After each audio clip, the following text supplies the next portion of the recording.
Early morning light, crystal bright, filling a leafy avenue. As the sun is breaking through, suddenly everything's alive in the singing air. Time to stop and stare, live the precious day until it's gone. The subject of biographies telling a story, press releases telling a story.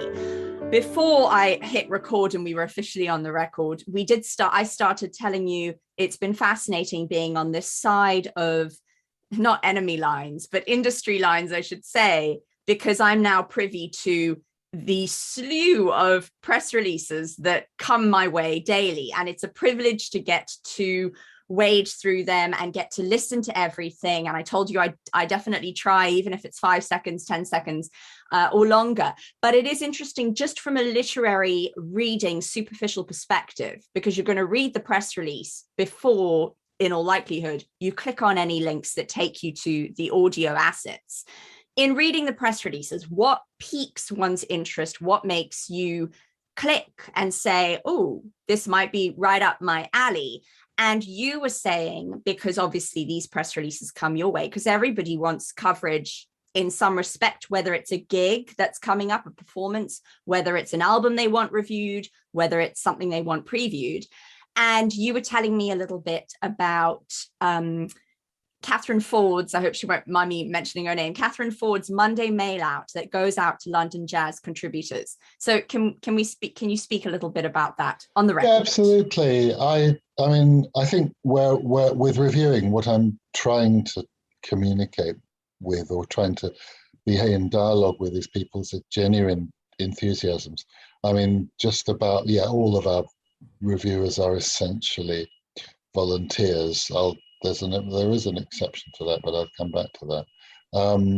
And I want people to basically, she sends out a list which might be 45 or 50 things that we've been offered during the course of a week. And it is then the system works on people just grabbing first come, first served what they want. And there are sound samples that they can listen to and so on. And what one I hope that does, if you're being critical of what we do, then we're producing fan reviews. But I think what I want to do is for people who are genuinely enthusiastic, stroke knowledgeable about a particular artist to be able to kind of situate what the album is about and so on. And that to have that kind of broader group of people who will take on stuff is always an interesting process. I mean, I supplement that in two ways. One is that if there's a particular thing that I feel that we really like reviewed, that I then go around to specific individuals and ask them if they could possibly be interested.